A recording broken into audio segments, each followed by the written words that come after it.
Olá, seja bem-vindo a mais um podcast da R3A em cirurgia, por dentro do procedimento. Aqui a gente traz discussões técnicas, práticas, baseadas na realidade do centro cirúrgico. No episódio de hoje, estamos com o reconhecido Dr. Anderson Kumandala, que vai trazer um pouco, né, da história dele, né, um ponto de vista técnico, prático. Por favor, doutor. Primeiramente, agradecer o convite da R3. Mike, obrigado. Eu sou amigo Rogério, que não aparece nas câmeras, mas obrigado pelo convite, toda a equipe, Samuel. É um privilégio estar aqui, vai ser muito interessante dividir experiências, né, com vocês. E não só como médico, mas também a experiência do Daniel, que é parte da equipe cirúrgica. Então, nós vamos ter várias... e também trouxemos o Dr. Roger, que trabalha conosco na parte de assessoria jurídica. Vai ser muito interessante porque teremos diversos pontos de vista sobre a mesma coisa. Então, é um prazer estar aqui dividindo esse conhecimento com vocês. Conta pra gente um pouco da sua trajetória na medicina, formação, escolha pela ortopedia, pela preservação articular. Consegue destacar alguns desafios, né, desde da escolha da profissão, carreira acadêmica, até esse momento? Olha, eu acredito que, assim como várias profissões, a medicina ela é um legado, né? Ela geralmente passa de pai para filho, de mãe para filho. E minha mãe é médica, não seria diferente, né? Então, desde o berço, vamos assim dizer, e é como acontece em famílias de advogados também, né? A música, a arte, ela caminha. E geralmente nós tendemos a seguir os passos, na grande maior parte dos que nos antecedem, né? Então, existe bastante da minha família, tem vários tios médicos, primos, então a medicina ela nasce como algo familiar, mas a escolha sempre nasce um rebelde, né? Sempre nasce um rebelde, quis Deus que eu viesse ao Brasil fazer diferente, né? Então, apesar de vir de uma família de médicos, eu sou o único médico não formado em Angola, que é meu país de origem. Eu fiz faculdade aqui perto, em Botucatu. Salve, Botucatu, no ano de 2005 a 2010.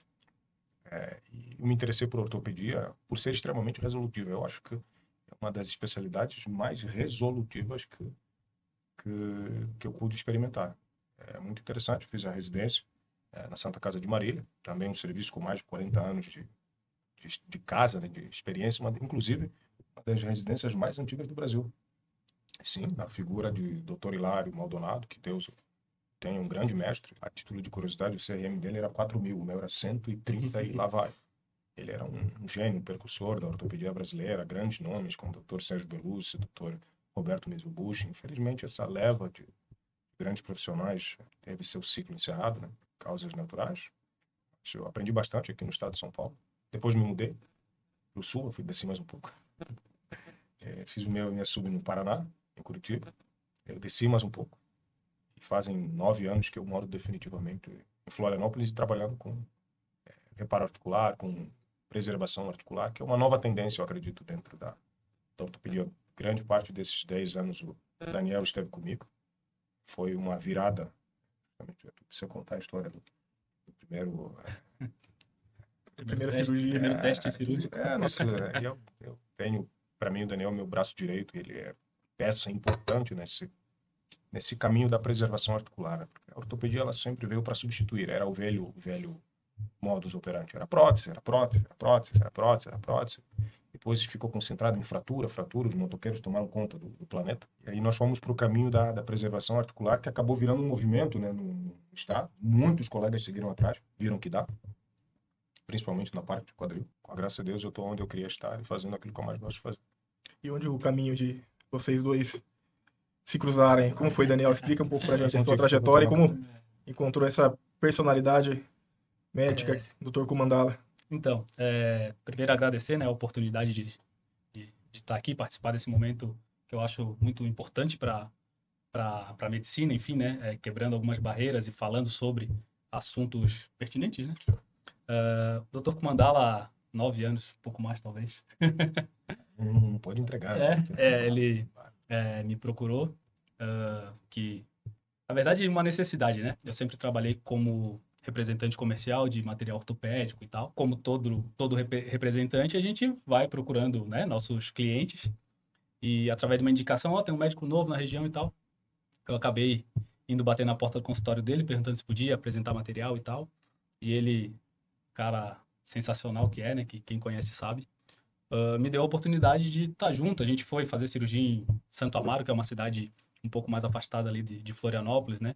Passamos alguns perrengues lá. Passamos. Mas, enfim, e aí começou, além dessa proximidade de cliente, né? A amizade, né? A gente tem algumas coisas em comum, alguns gostos em comuns de gosto musical, raça negra. Inclusive a trilha sonora da cirurgia. Legal. Me deixa mais relaxado. Participei de uma cirurgia aí, o Rogério, cirurgia de quadril. Tocando ao Foi som de foi- Raça foi- Negra. E, Cheia de manias. só para ilustrar. Só para registrar. E a própria parte de ser meio nerd, né? Gostar um pouco da cultura pop e tal. E a gente veio cultivando essa amizade e eu vi que ele era um cara que buscava, né, o aperfeiçoamento profissional e pessoal a todo momento. E eu também sempre fui um cara que procurei levar a régua, digamos assim, né, da minha vida particular, profissionalmente. E a gente foi atrás de novos produtos, de novas parcerias, amizades e novos caminhos. E cada vez que ele vinha com uma ideia que muita gente não abraçava, né, tava eu lá abraçando. Sim, porque do nada eu saí da prótese para fazer vídeo, né? Claro, eu fazia vídeo de joelho e a vídeo de quadril ela estava engatinhando. Na verdade era meio papo de maluco, assim. Porque A maioria não acreditava? só que eu acho que a fé antecede o fato.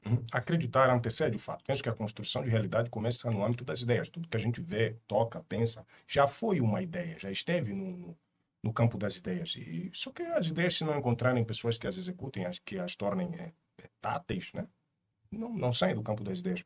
E eu faço artroscopia de quadril, de joelho vou fazer de quadril. E a artroscopia de quadril saía, não tinha tecnologia, as câmeras não eram 4K, e tivemos históricos de atletas de futebol, de basquete, de tênis, que fizeram essa cirurgia, mas não tiveram um bom resultado.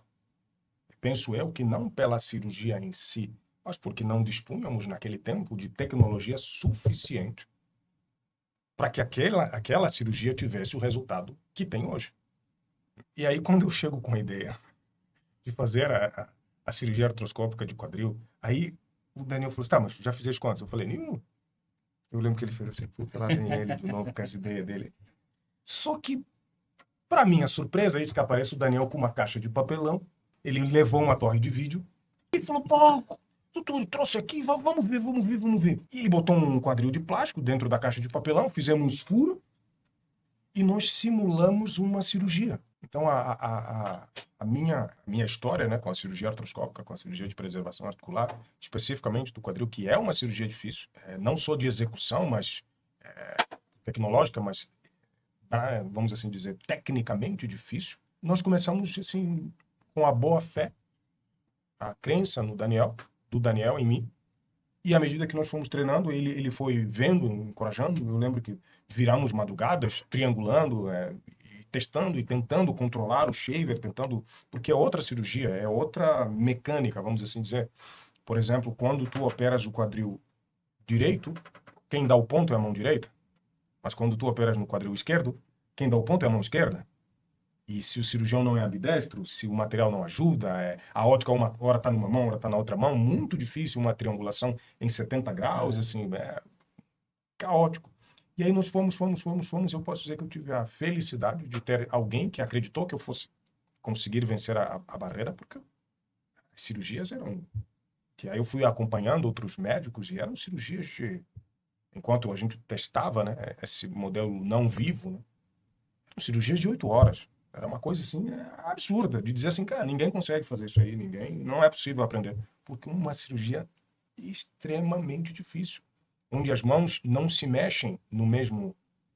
É como se eu estivesse falando contigo aqui, na mesma dimensão, só que a mão está mexendo ao contrário e a pinça que tu vês da esquerda para a direita, mas na verdade ela está saindo da direita para a esquerda, tudo invertido, uma maluquice.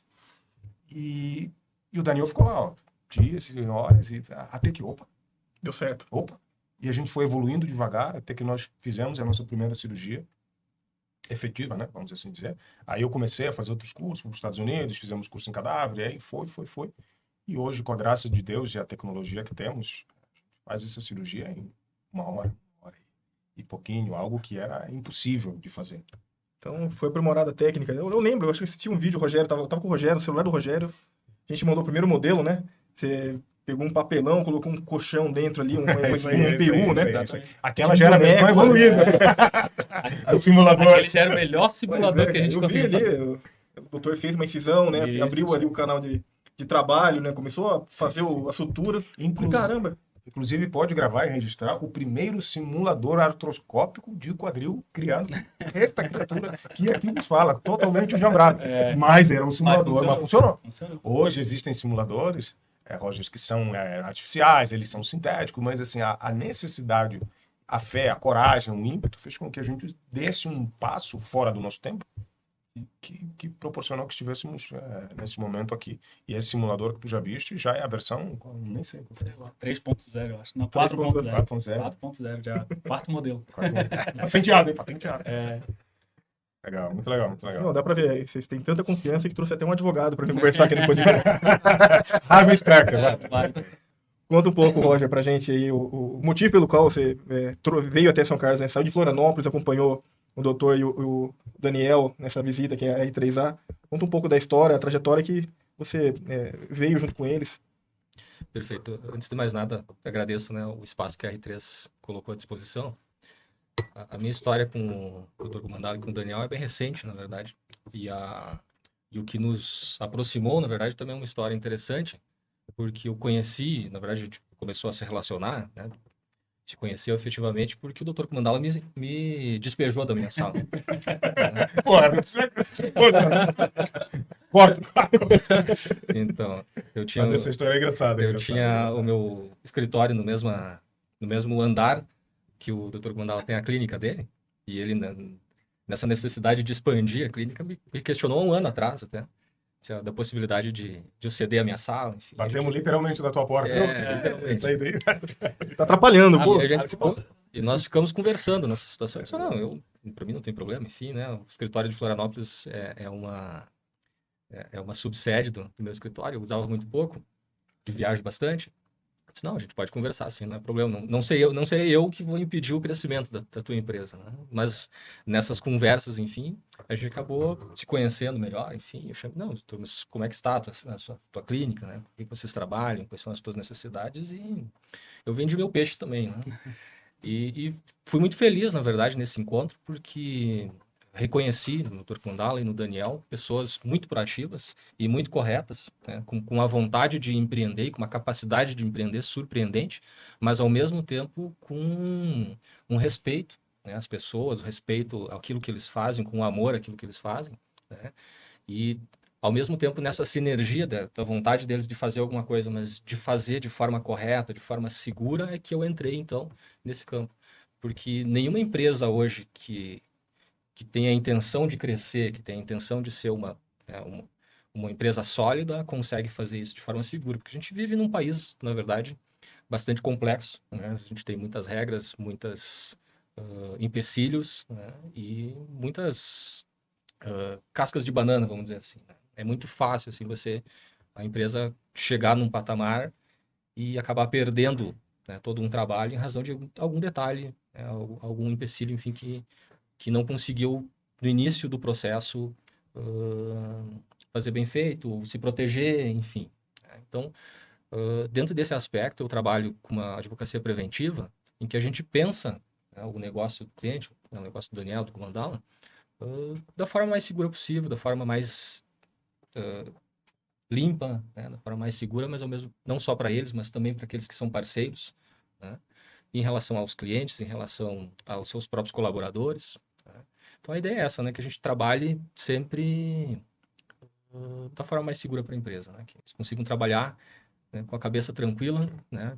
Que eles possam se envolver com as suas próprias atividades sem ter que se preocupar com o resto, né? Cada um. O contador se preocupa com a contabilidade, o administrador com a administração e o advogado com as questões jurídicas, né? E nós com a parte científica, com a parte técnica, naturalmente. Com a parte de desenvolvimento de projetos, inovação, soluções, né? Nós vivemos num mundo, né, Rogério, em que tudo está mudando muito rápido, né? Então é difícil manter a engrenagem funcionando em todos os se todo mundo estiver fazendo a mesma coisa. Então, acho que essa divisão por setores, né? Vou te dar um exemplo, na cirurgia, o Daniel não me deixa pôr campo, não me deixa pintar, porque ele é o responsável por esse aspecto prático do centro cirúrgico. Eu vou ficar tomando um café, interromper o processo, e acho que é processos mesmo, né? Um faz isso, outro faz isso. Então, ele não entra numa cirurgia desacreditando que a gente não vai conseguir terminar. Então, assim, ele tem a certeza absoluta de que cada etapa será, vamos assim dizer, cumprida, né? Com maestria. Claro. É a questão da multidisciplinaridade, né? Hoje você enxerga uma empresa, não pode dizer que ela é só do campo médico, só do campo da civil, enfim. Tem uma complexidade por trás disso, né? E alguém que queira crescer de forma sólida precisa observar isso. Exato. O Daniel traz essa segurança, né? Mitiga os riscos, né? Antes da cirurgia, prepara a cirurgia, acompanha a cirurgia, fazendo a instrumentação, né? Um instrumentador de profissão, né? E pós-cirúrgico também faz todo o procedimento, né? Do centro cirúrgico, né? Para calcular o que foi gasto, né? Como foi gasto, se realmente o valor da cirurgia empenhado vai ali bater com aquilo que foi idealizado.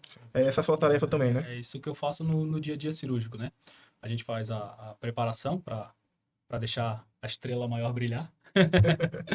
Lógico, a gente, como instrumentador, eu sempre falo, né? A função do instrumentador é antecipar os passos da cirurgia, né? Tá 2, 3 passos à frente do cirurgião para não ter nenhum tipo de surpresa ou qualquer coisa do tipo. Então, hoje eu vou lá, eu preparo o campo cirúrgico, digamos assim, como o doutor colocou, para ele poder realmente entrar tranquilo, não estar preocupado que colocaram o campo errado, não colaram não sei o que certo, ele não vai conseguir acessar o quadril do paciente porque colaram um campo errado. Isso, graças a Deus e ao nosso empenho diário, ele não precisa mais se preocupar, e nem deve, né, se preocupar com isso. No pós-cirúrgico também, né, tem a questão de burocracia, que a gente confere o que foi usado, o que não foi usado, o que estava autorizado, o que não estava autorizado, né? Checa se os materiais Checa estão funcionando direito se ou estão não. funcionando. A gente chega cedo. Eu, particularmente, procuro chegar 1 hora antes do procedimento cirúrgico. Eu testo, ver se todos os equipamentos estão funcionando correto, ver se o paciente já está no hospital, ver se o operador do raio vai estar presente, né? Se está presente durante a cirurgia, se todos os materiais de OPME realmente que o doutor vai precisar estão autorizados. Isso é muito reflexo da experiência, mas dessa preocupação, né? De não passar uma insegurança ou deixar alguma coisa surpreender todo mundo na hora da cirurgia e ter que, sei lá, correr atrás de alguma coisa que não está ali à mão.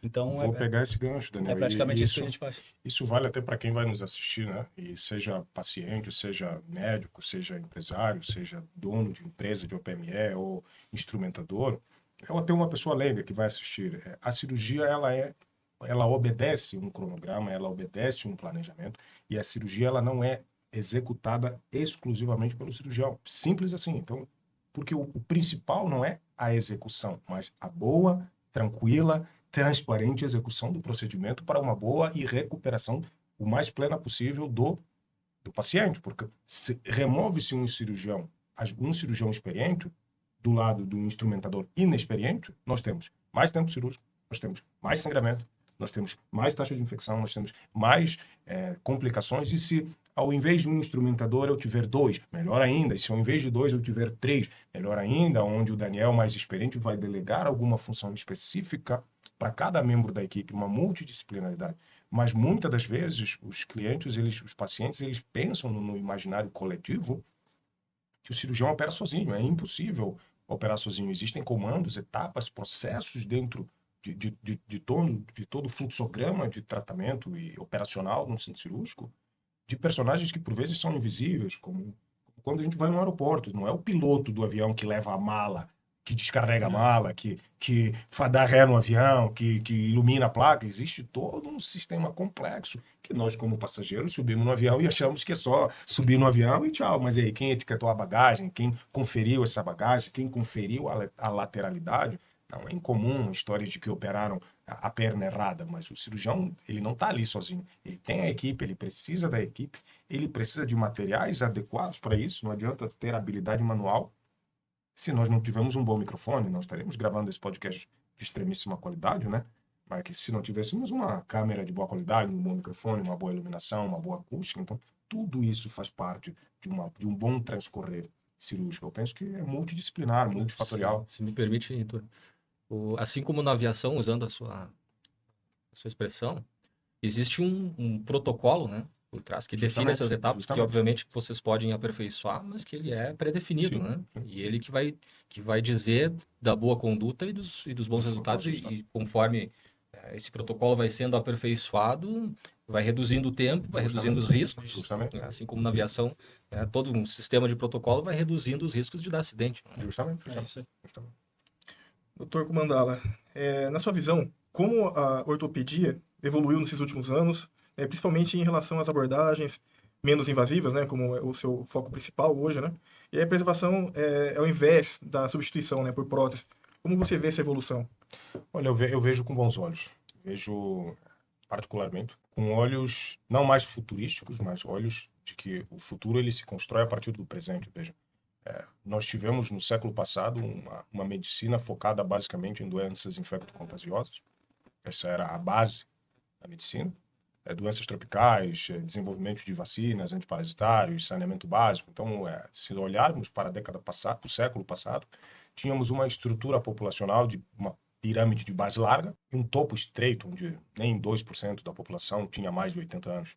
E o que observamos na virada do século e a projeção para os próximos 60 anos é justamente o contrário. A pirâmide está com a base cada vez mais estreita e um topo cada vez maior, mais largo, e um predomínio não de doenças infecto-contagiosas, mas um predomínio de doenças crônicas, dentre as quais as dores articulares, a osteoartrite, as doenças degenerativas que acometem as articulações, diminuem a funcionalidade, reduzem a autonomia dos indivíduos, consequentemente aumentando custos de saúde. Então, porque a expectativa de vida está muito alta, os materiais de substituição não creio que vão acompanhar esse aumento de expectativa de vida. Então, assim, preservar uma articulação nativa, original, faz-se muito mais urgente, faz-se muito mais necessário do que, acredito, tentarmos inventar a melhor prótese possível. E se nem precisássemos dela?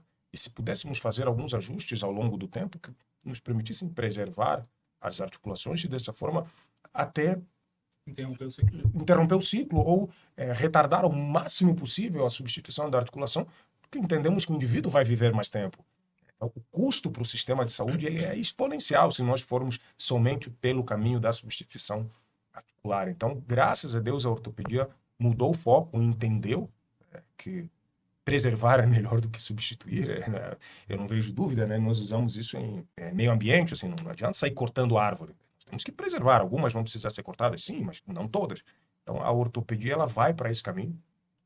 Várias outras especialidades também foram por esse caminho. Por exemplo, a esterectomia era uma cirurgia aberta.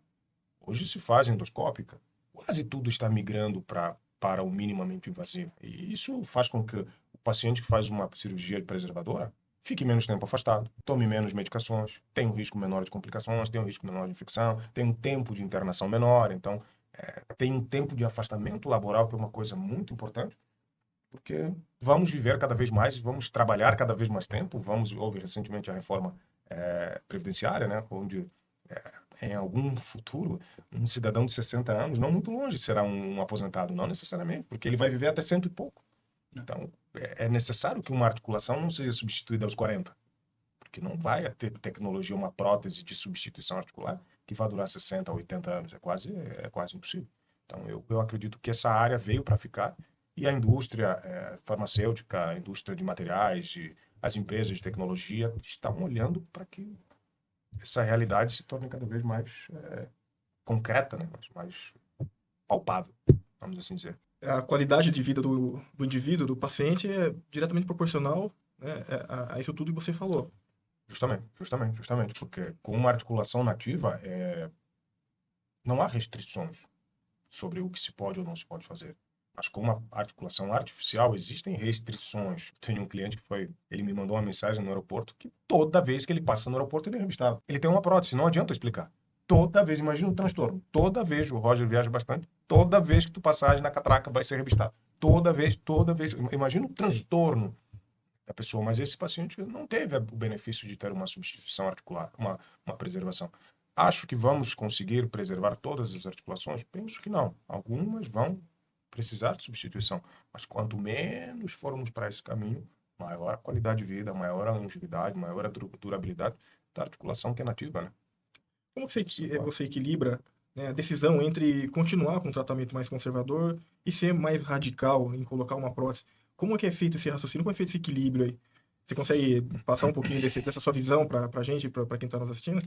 Eu penso que não há uma fórmula mágica. Os guidelines, a literatura, ela não aponta a linha de corte, ou seja, a partir daqui é isso, a partir daqui é aquilo. Vai muito da experiência do cirurgião, do especialista e do estado da articulação, do acesso à tecnologia. Então, existem cidades, por exemplo, que não é possível fazer uma artroplastia por estrutura. É necessário um hospital de maior porte, é necessário um hospital com TI, é necessário uma estrutura para uma substituição articular, que não é necessário uma cirurgia menos invasiva e que pode ser realizada numa idade oportuna. Então, as substituições, elas estão reservadas para pacientes que têm uma idade acima de 60 anos, que têm um grau de destruição articular já mais avançado e que não é possível fazer um reparo.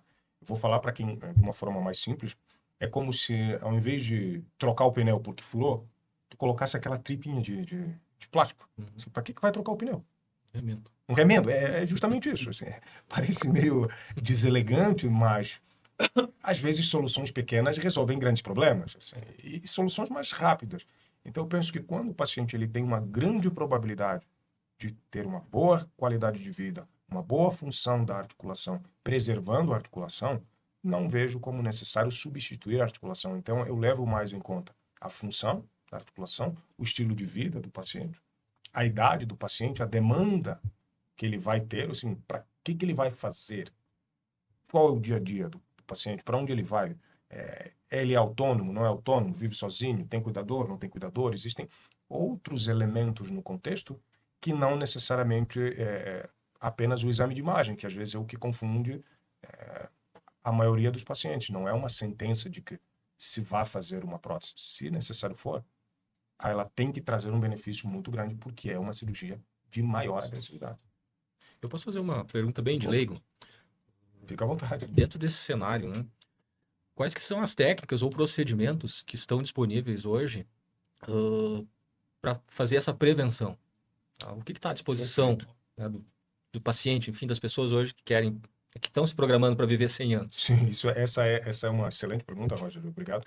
E ela é o que proporcionou o substrato para que eu dedicasse os últimos 7 anos, 8 anos, a responder esta pergunta. Então, nós vamos ter procedimentos em escala, desde os menos agressivos, menos invasivos, mais acessíveis, até os mais agressivos ou mais invasivos. Então, uma coisa muito simples que uma pessoa pode fazer para preservar suas articulações: alongamentos em casa, exercício físico, controle de peso. Isso nós chamamos de medidas não invasivas, não medicamentosas. Coisas que você pode fazer sozinho por você. Controle de peso, alongamento, exercício físico controlado. Então aqui vai o corte: exercício físico controlado. Uma articulação danificada, ela não pode receber uma carga, um volume de exercício desproporcional àquilo que ela consegue aguentar. Então, muita gente acha que tudo se resolve com exercício físico.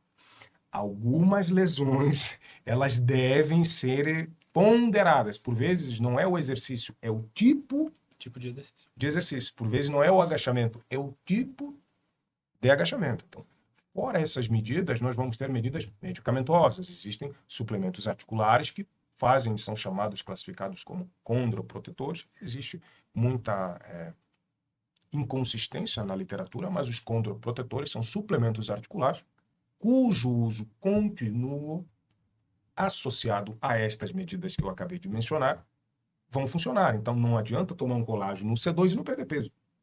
Não vai mudar absolutamente nada. Não adianta tomar uma glucosamina com chondroitina, ter uma lesão de menisco e correr uma maratona de 45 km sem um amortecedor ou com um amortecedor quebrado. Para quem não sabe, o menisco ele é um amortecedor, um distribuidor de cargas. E aí nós vamos para estratégias articulares. Existem outras estratégias, depois o Daniel pode complementar, se assim desejar. Mas encerro a minha fala dizendo que existem suplementos articulares, como ácidos hialurônicos, hidrogéis, procedimentos que são chamados tratamentos regenerativos ou reparativos, estão vindo com muita força, muita força. Terapia celular, terapia com células-tronco, fatores de crescimento. Estamos avançando em microenxertos, estamos avançando bastante nessa área, oportunamente, aí que vem, vou repetir, oportunamente, as cirurgias artroscópicas, as cirurgias endoscópicas, reparos artroscópicos, vou falar vários termos para que se encaixe, né, na compreensão do público leigo, porque quando nós utilizamos a palavra cirurgia, por vezes, as pessoas se assustam com a sessão de cirurgias plásticas, não é o usual. A pessoa, numa sexta-feira, num sábado, fazer uma cirurgia, mas os reparos artroscópicos seriam cirurgias ou procedimentos menos invasivos que nos permitiriam, em um momento oportuno, reparar esse estrago, reforçar a estrutura da articulação, permitindo com que o paciente fizesse o fortalecimento muscular, a reabilitação adequada, e aí sim nós estendermos a durabilidade, a vida útil dessa articulação. Mas os procedimentos reparativos, eles precisam ser entendidos não como bons ou ruins, mas como necessários ou não. Tá? Como coadjuvantes ou às vezes até como antecedentes a um processo de reabilitação. O Daniel está fazendo fisioterapia e deve complementar, ele está praticamente terminando a faculdade de fisioterapia, e deve complementar isso. Por vezes, assim, o paciente ele tem medo de fazer a cirurgia reparativa, adia, protela e perde o time. E aí nós perdemos essa janela de oportunidade de fazer uma intervenção adequada para ter esse resultado a longo prazo. Uma intervenção assertiva, né? Uma intervenção assertiva. Na verdade, o que muita gente pensa é que a cirurgia é o final, né? A cirurgia, exatamente. Eu acho que tem essa cultura, enfim, de vou fazer, por exemplo, uma prótese de joelho e vou andar mancando o resto da vida. Não, a cirurgia, ela é o começo. A gente tem alguns exemplos, né, dos pacientes do doutor. Tinha paciente que não conseguia abaixar para abraçar a filha, porque tinha uma degeneração de cartilagem muito grande de quadril e não conseguia fazer o movimento, enfim. E depois da cirurgia, diga-se de passagem, não obedeceu muito bem, que foi para a praia. Ele sabe quem é. Foi para a praia alguns dias depois. Mas hoje, eu acho que tem algumas coisas que não tem preço, né? Digamos assim, cara, tu conseguir pegar tua filha no colo depois dela ter 5 anos, 6 anos, né? Tu conseguir brincar com os teus filhos, tu conseguir voltar a fazer um exercício que tu não fazia há muito tempo. Eu acho que é uma cascata, né? Tu precisa fazer exercício para perder peso, para preservar a tua articulação. Mas tu já perdeu o time, como o doutor falou. Então, vamos fazer o contrário. Vamos primeiro preservar a tua articulação, vamos fazer uma sutura meniscal, né? Enfim, alguma intervenção realmente cirúrgica. Aí tu começa a ter a qualidade de vida que tu consegue perder peso, tu consegue praticar esporte. Porque, né? Vamos ser sinceros, alguém que tem um sobrepeso e dor no joelho, tu vai mandar ele fazer exercício para perder peso? Pô, ele sente dor no joelho, ele não vai conseguir perder peso.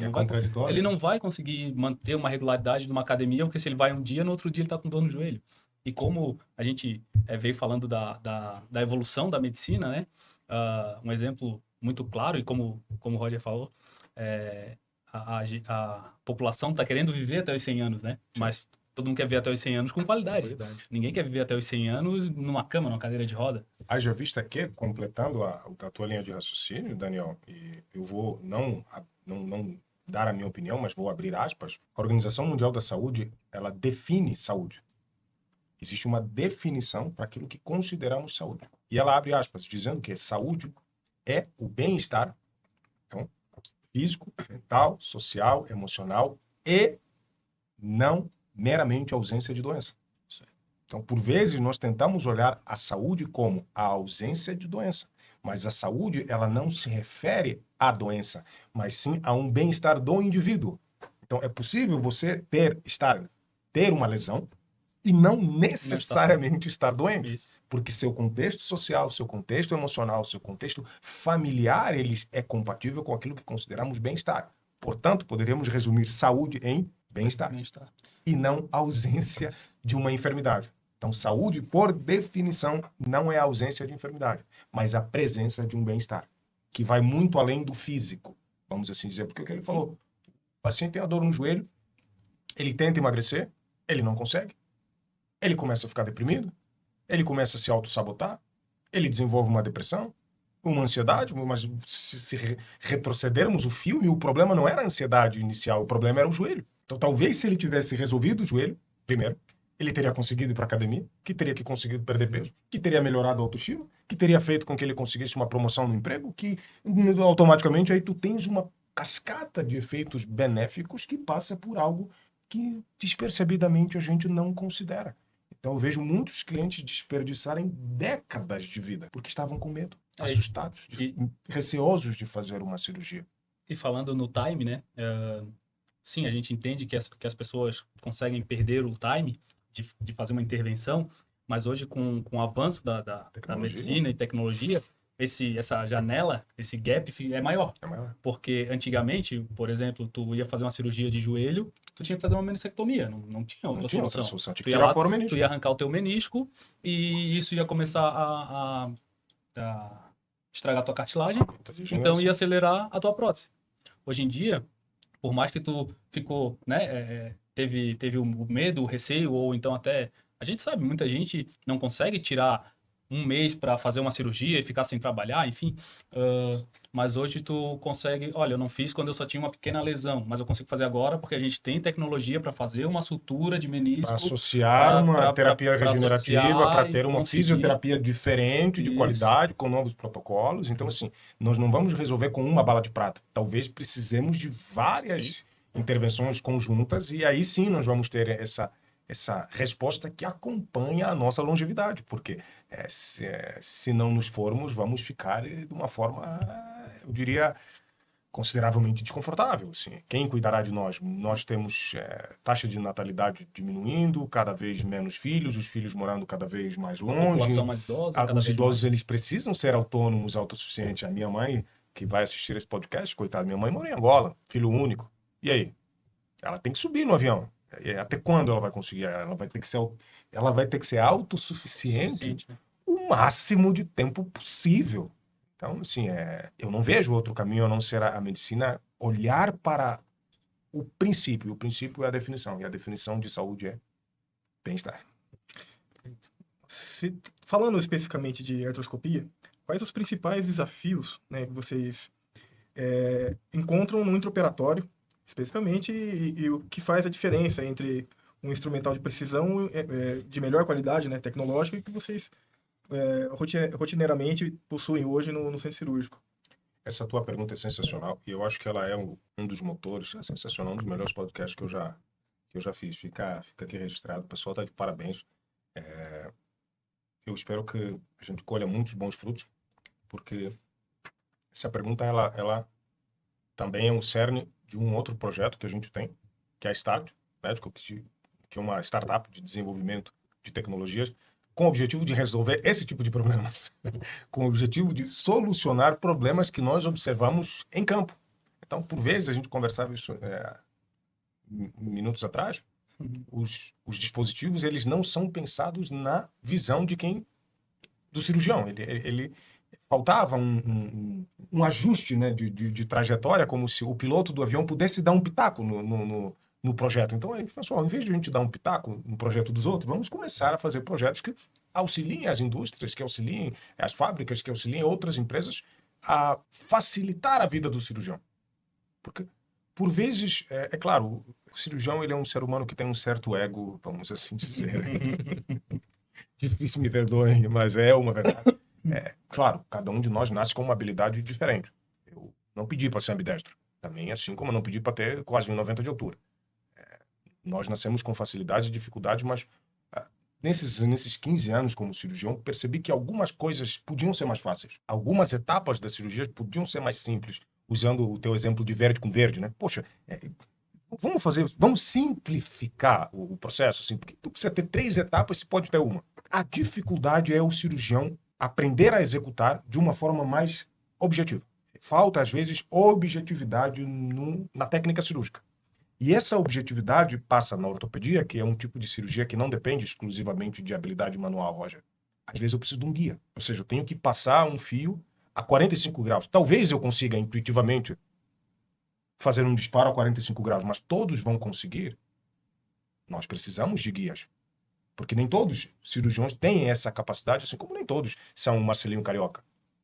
Certo? E todo mundo joga bola. Nem todo mundo vai estar no seu melhor momento. Nem todo mundo vai estar no... Até o Marcelinho Carioca perde um pênalti, perde uma... Só que na nossa profissão, esse erro ele não é aceitável. Muito embora ele é possível.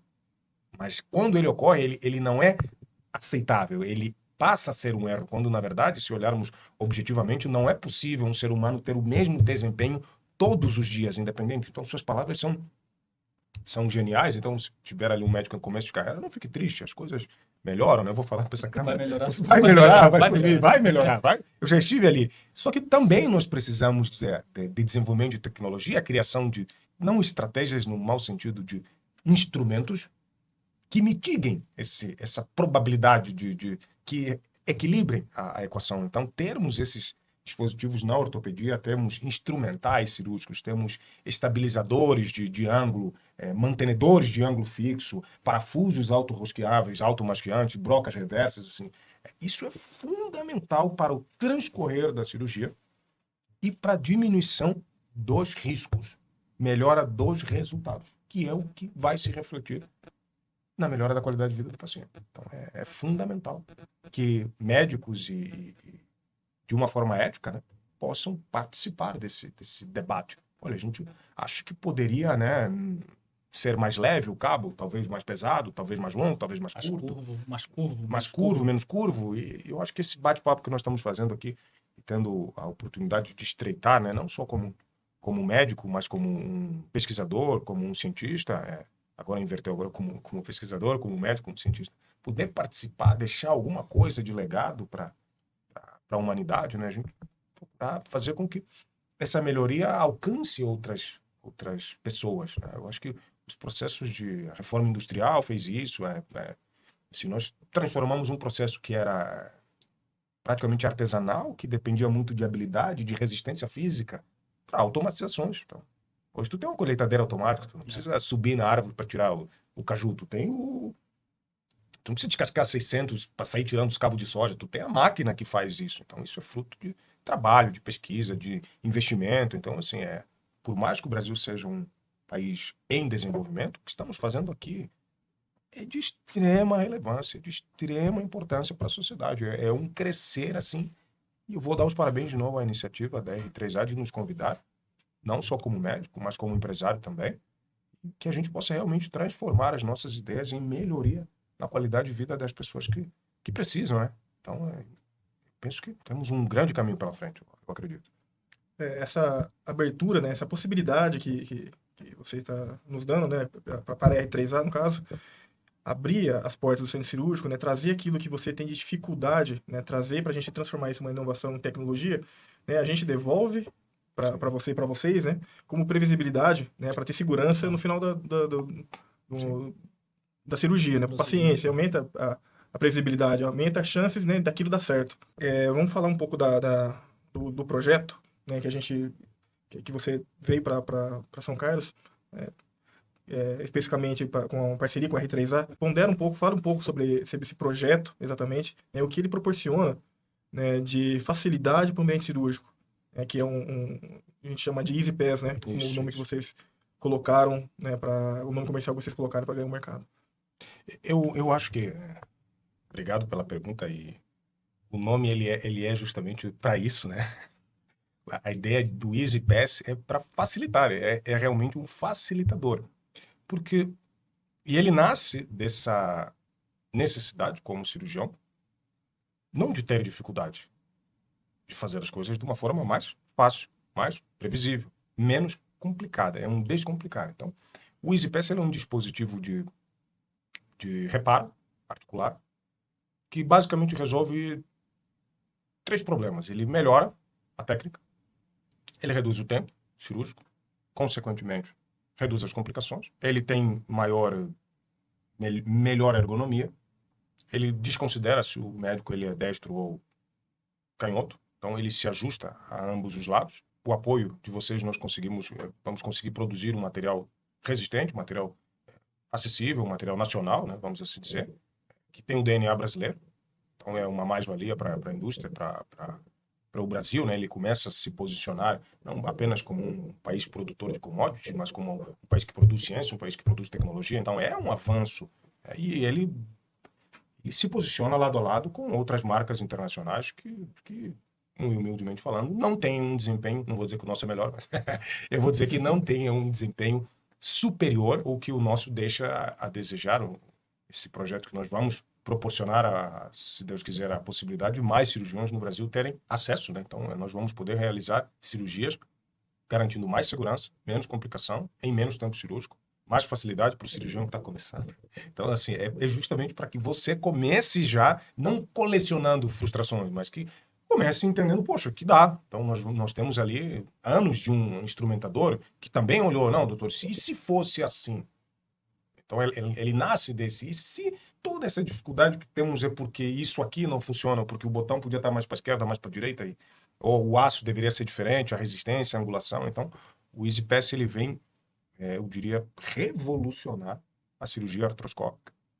E tanto de quadril, de joelho, de ombro, articulações, em que alguns pontos de reparo, eles são extremamente difíceis, ou quase impossíveis, ou às vezes, quando realizados, colocam em xeque a articulação, porque causam mais danos.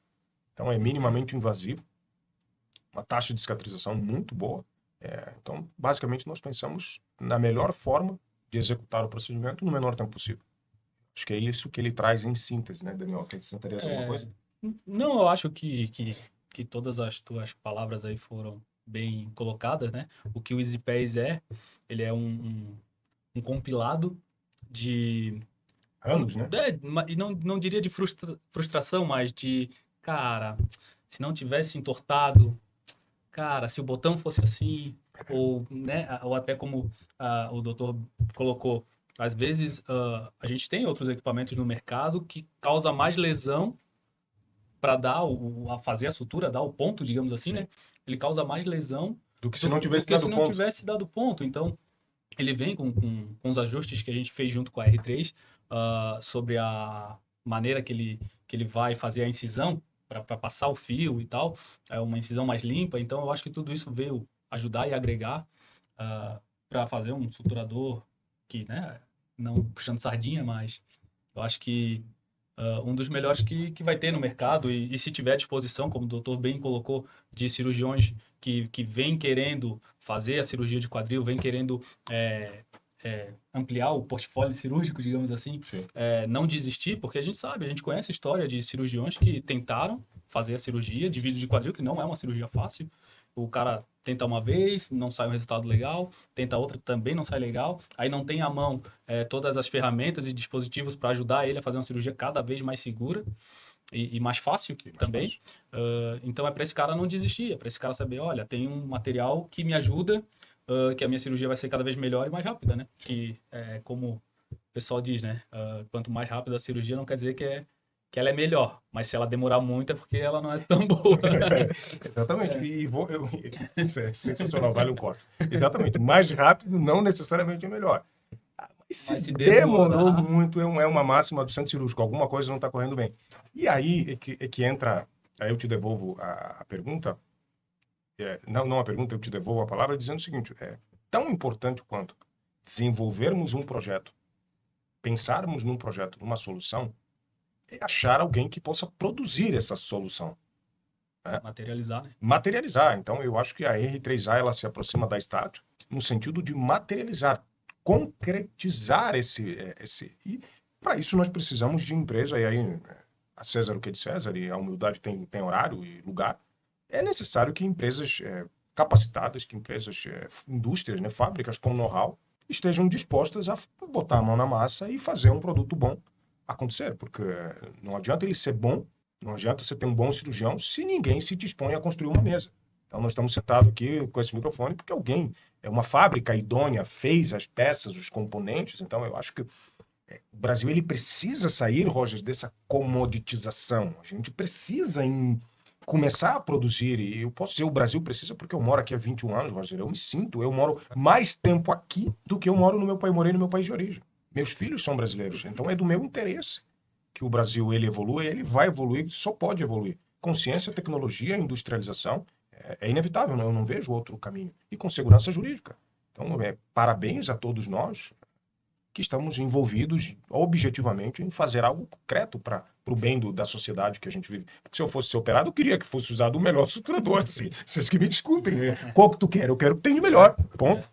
Tá? Se eu fosse construir uma casa, qual material eu quero? Eu quero o que tiver de melhor.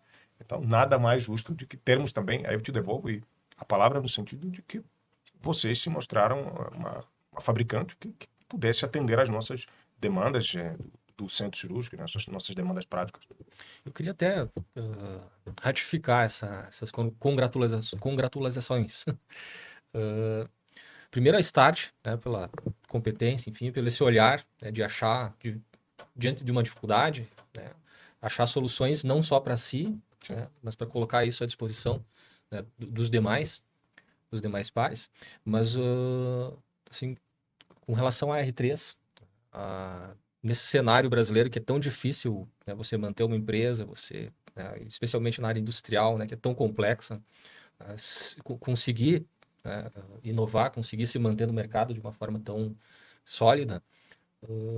E digo que me surpreendeu até ao conhecer a R3, o quanto que no mercado brasileiro hoje, a indústria na área da medicina ela está avançada a um ponto de conseguir concorrer, né, sobreviver primeiro no mercado nacional, né, mas concorrer contra esse mercado internacional também. Né, que a gente sabe que é uma dificuldade muito grande, né?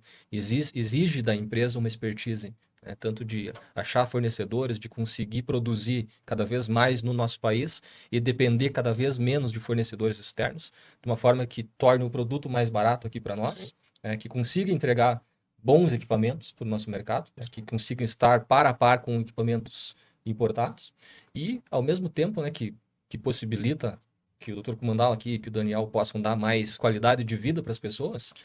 Mas nesse momento que o Brasil precisa tanto se reindustrializar, consegue, na verdade, manter uma questão de soberania nacional também.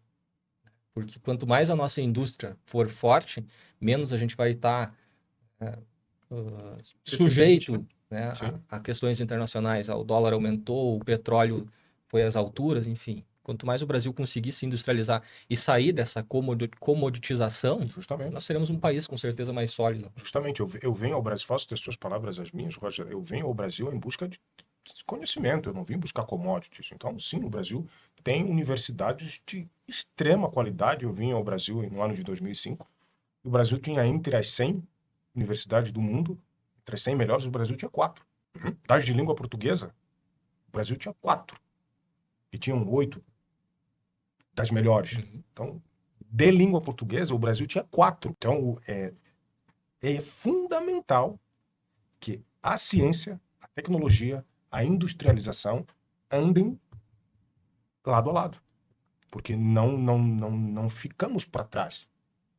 E a minha escolha de vir ao Brasil é porque a universidade era uma universidade de respeito, de renome. Então, nós temos aqui em São Carlos universidades de respeito, de renome internacional. Temos pesquisadores, temos empresas, temos matéria-prima, temos ímpeto, temos vontade de fazer. Então, este momento que estamos fazendo, falo em nome da Start, falo como pessoa física, falo como médico, falo como pai, como certamente um futuro paciente. Então, a indústria da saúde ela é necessária enquanto houverem seres humanos. Então, é nosso trabalho estar aqui garantindo que outras pessoas tenham acesso à tecnologia. Então, sim, eu não gostaria que a minha esposa fizesse uma esterectomia aberta, se já existe tecnologia para isso. E hoje nós tivemos a felicidade de ver algumas tecnologias que vocês estão desenvolvendo que certamente vão mudar o jogo, vão agregar e se posicionam lado a lado com as principais fabricantes do mundo. E nós estaremos aqui enquanto médico, enquanto empresário também, para contribuir nessa consolidação, né, nesse reforço do mercado de ciência e tecnologia brasileiro. Faço das suas palavras a minha. A gente está localizado num polo nacional de tecnologia. São Carlos hoje é um polo nacional, né, que proporciona tecnologia e a gente está nesse meio médico, nessa produção de produtos para a saúde, dispositivos médicos, já há um bom tempo, né? Só a minha experiência com o do Rogério que está ali sentado, passa de 30 anos fácil. Então, quando é feita uma abordagem, como vocês tiveram com a gente há um ano mais ou menos, né? Um ano. Trouxeram essa ideia de inovação, tá? A gente olhou e falou, cara, dá para fazer. É desafiador, dá para fazer. Né? E hoje a gente já tem um produto homologado pela Anvisa, já pronto para venda. Né? Agora a gente trabalhar essa questão de como chegar, né, no cirurgião, né? Como chega com tecnologia, como facilitador, né, na cirurgia. Agora é trabalhar isso daí, né, em conjunto entre as duas partes, a Start, R3A, né, e o próprio cirurgião. Exatamente, exatamente. Eu só vejo resultados positivos, né? Só vejo bons frutos, vejo bons frutos. Para ortopedia, e artroscopia em geral, como você enxerga, né, o futuro? Como vai ser esse procedimento, né, daqui a uns 10 anos, vamos dizer assim? Olha, se levarmos em conta que quando eu cheguei em Florianópolis, 3 cirurgiões faziam artroscopia, e depois do estruturador do meu amigo, quando eles viram que eu atravessei o rio e as piranhas, não foi o boi não virou carcaça, né? Não morreu na muda? Não morreu aonde? Na muda? Olha, gostei da expressão, não conhecia. Não morreu, os brasileiros, vocês são incríveis. Com expressões não morreu na muda, nós temos hoje mais de 80% dos cirurgiões de quadril fazendo artroscopia. Então, houve um despertar. Eu tive o privilégio de estar no congresso do ano passado, da especialidade de cirurgia de quadril, realizado em Foz do Iguaçu, no qual eu levei alguns artigos científicos para apresentação, participei de mesas redondas, e a sala da preservadora estava sempre vazia, há uns 10 anos atrás. Ninguém queria saber de preservar a articulação, de ácido hialurônico, de cúrcuma, contraflex, artroscopia. Isso aí não vai dar em nada, vai acabar em prótese. Essa era a crença. Mas hoje nós enchemos um auditório de 600 pessoas. Hoje a sala da artroscopia não é mais de que, com a prótese, eu preparo a prótese número 56. Não.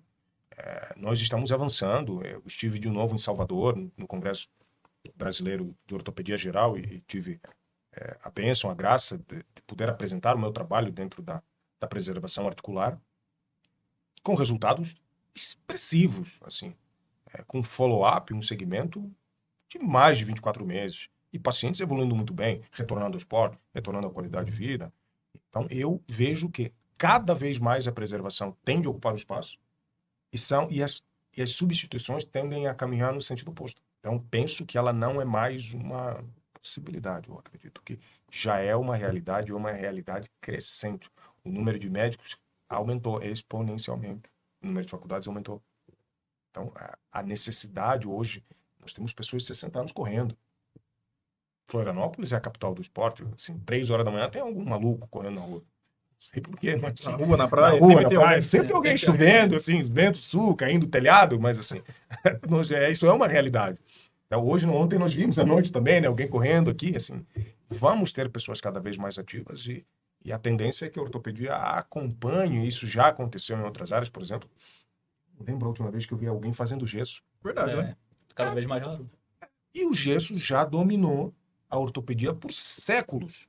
As imobilizações, hoje nós temos hastes intramedulares, placas percutâneas, assim, nós temos, porque o paciente ele precisa voltar ao trabalho. Não vai voltar com gesso.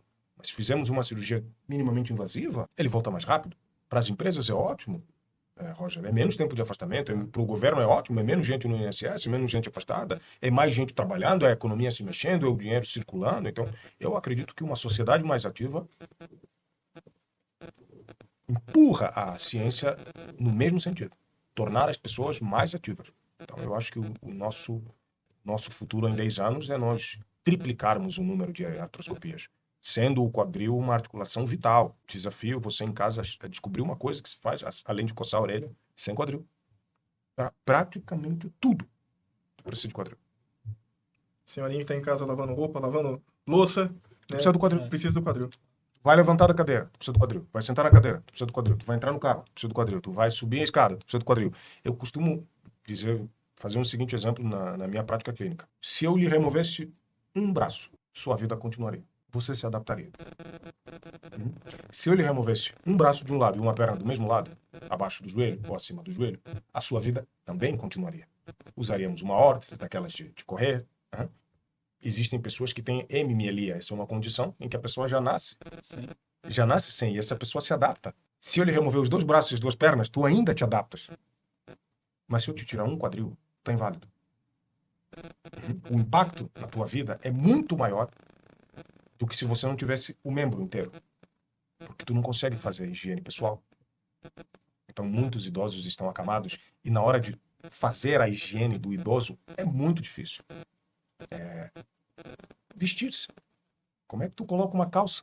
Como é que tu põe uma meia? No pé, como é que tu coloca uma roupa íntima sem a articulação do quadril? Então, preservar a articulação do quadril é extremamente fundamental para uma vida, não apenas uma sobrevida. Então, nós temos que, olhando por essa perspectiva, fazer o possível para que as pessoas tenham essa articulação tão importante e que geralmente não dói. Ela passa silêncio. E aí, quando aparece a dor, quando aparece a limitação, por vezes nós perdemos aquele timing, aquela janela de interferência, porque ele fica assintomático, sem manifestar nenhum sintoma. Beleza, vamos caminhar para o encerramento. Encerramos? Sim. Legal. Doutor, obrigado pela participação. Daniel, obrigado pela participação. Doutor Roger, em Nós que agradecemos. compartilhar um pouco da experiência de vida de vocês, pessoal, profissional. Eu, em nome da R3A, agradece, né, a vida de vocês desse podcast, né, expor um pouquinho da realidade do centro cirúrgico. Tá, e mais uma vez, obrigado por sair de Florianópolis e vir para cá visitar a gente. Imagina, prazer. Vamos se encaminhar então para o encerramento. Isso aí. Rogério, quer dar uma palavra? Falar um oi, joinha para a câmera só.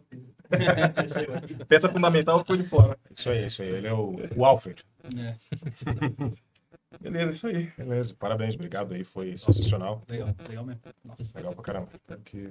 Foi bem descontraído, né? Eu também tô me adaptando a essa realidade aí. É a segunda vez que eu faço. Mas foi bem pra caramba, pô. Não, e é uma realidade cada vez mais presente, né? De fazer esse tipo de conteúdo, né? A gente sabe que o mundo está cada vez mais virado para isso, tecnologia. Tem gente que está há anos sem assistir TV, mas todo dia assiste algum corte de um podcast. Então, até como ferramenta de interação, não de interação, mas de notícia, né? Informação. De informação. Ferramenta de informação, né? E informação, pegando o teu gancho, Daniel, informação gera transformação. Informação gera transformação. E graças a Deus, nós estamos numa era em que nós temos acesso à informação. Eu estive com a minha filha e estávamos montando o projeto de Feira de Ciências dela desse ano. E olha que interessante. O projeto da Feira de Ciências é sobre cores. E chegamos nesse projeto porque concluímos que, não é nenhuma novidade, todos nós temos a mesma cor. Todos. Olha que interessante. E, a princípio, parece uma informação banal, né? Parece ter uma informação contraditória. Então, talvez gravem esse corte, vai ser legal. Mas espera aí, como nós temos toda a mesma cor? Interessante, né? Hoje nós temos a informação de que o pigmento que dá cor à pele é a melanina. E o único jeito de você não ter melanina é ser albino. Então, se você não for albino, você que me escuta, você e eu, não importa se você é ruivo, se você é moreno, se você é loiro, se você é pardo, não interessa o que você acha que você é. Mas nós temos a mesma cor. O que muda é a concentração de melanina. Então, o experimento vai provar que todas as pessoas têm a mesma cor. E vamos diluindo ela. E a informação gera transformação. E a transformação que queremos é um mundo menos preconceituoso.